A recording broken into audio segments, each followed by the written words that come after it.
If you use the ll or ls-l command to view the contents of a directory, you'll see everything laid out like a nice table, and the last column is where the names of our files and folders chill.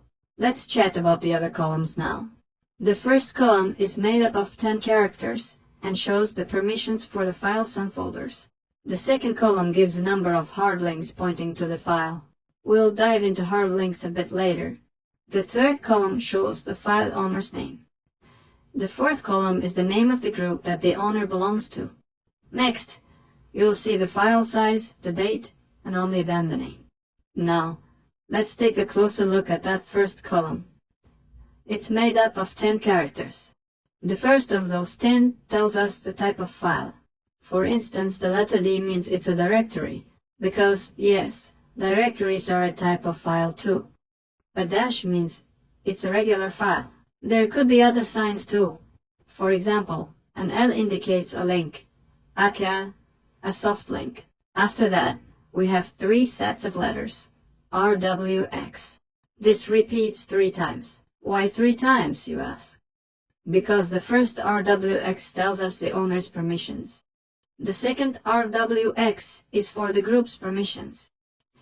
And the third RWX is for all the other users. If there's a dash instead of a letter, that means that particular permission is missing.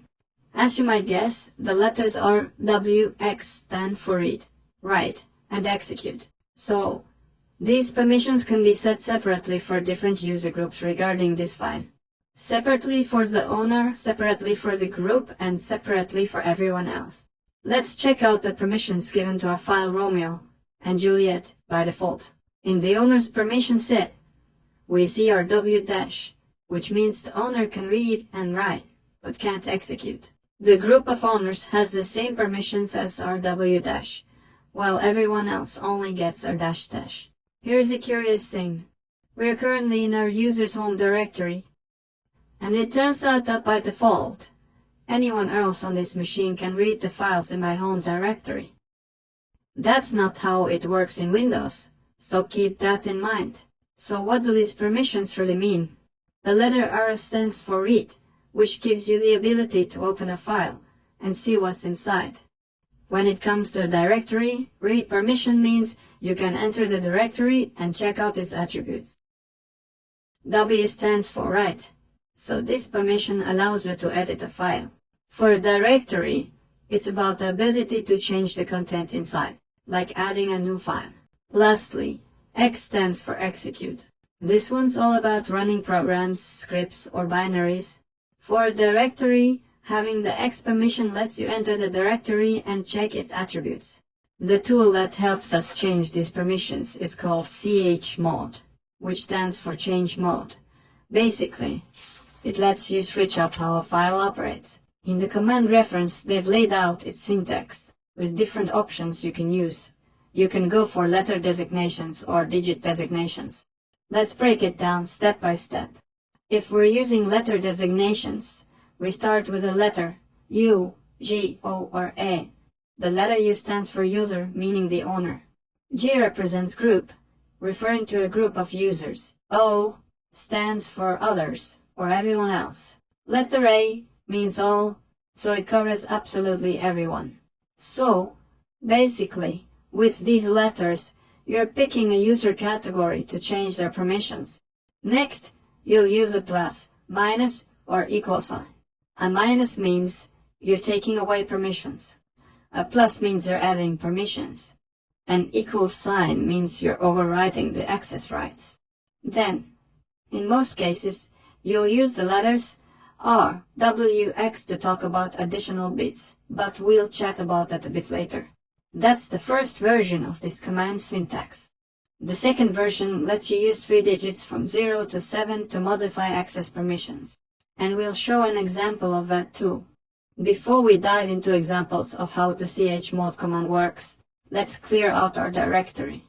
The arm * command will delete all files, but it won't mess with the folders. Remember, to delete folders, you need to run the arm command with the -r option, which stands for recursive deletion.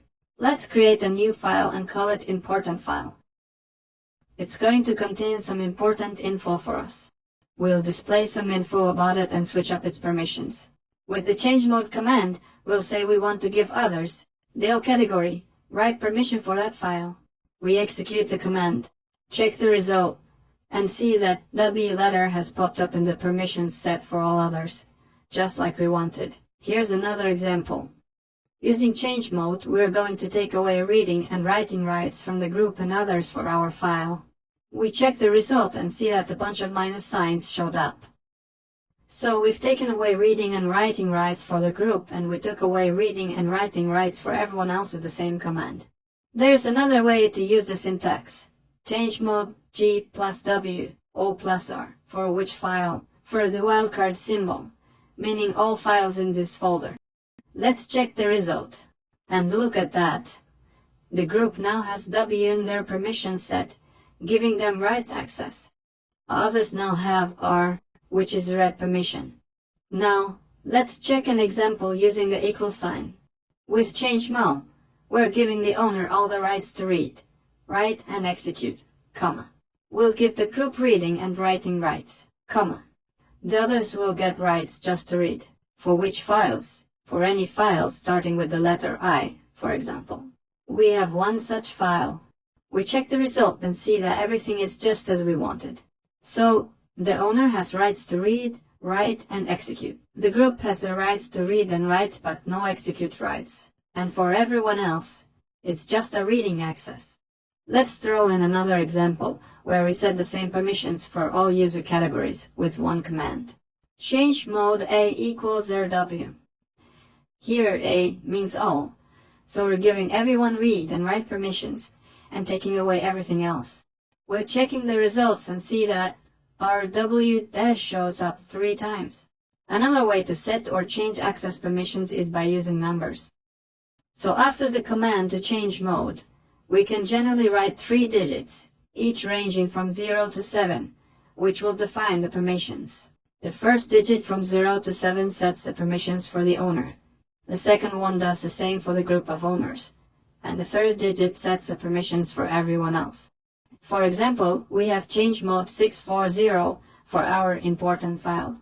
This means we've set permissions of 6 for the owners, 4 for the group, and 0 for everyone else.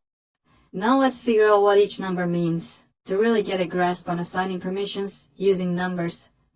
Let's take a brief look at number systems. So, on your screen, there's a picture showing all possible combinations of the letters RW, X, or the dashes in the first column.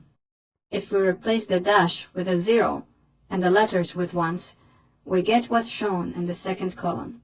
We know that computers only deal with 0s and 1s, right?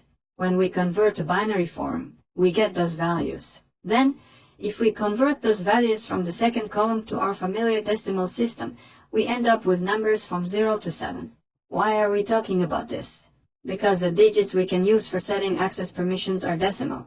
So, 6 means 110 in binary, which corresponds to the permissions are W and dash. That's reading, writing but not executing. And a 4 will be 100 in binary, meaning our minus minus. So just read permission. And a 0 in any number system is always 0, meaning no permissions at all. Now let's discuss changing access rights for a folder. But first, let's create a couple of extra files and change permissions for the folder. Using the command chmod, let's go with the numeric option, say 7644 the dot. The dot represents the current folder. 2 dots mean the parent folder. So, we're looking at the current folder. Let's check the outcome and see that this specific set of permissions has been applied to the folder. These changes haven't affected the files inside the folder though. If when applying new permissions to the folder, we want these permissions to also apply to the files inside, we need to remember the key R, which stands for recursive permission changes. There's some info about this key in the help section too. Let's try running the previous command with it and see that our permissions now apply to both the folder itself and all the files inside it. So the letter R indicates recursive application of permissions to the object itself and to all the nested objects and files within it.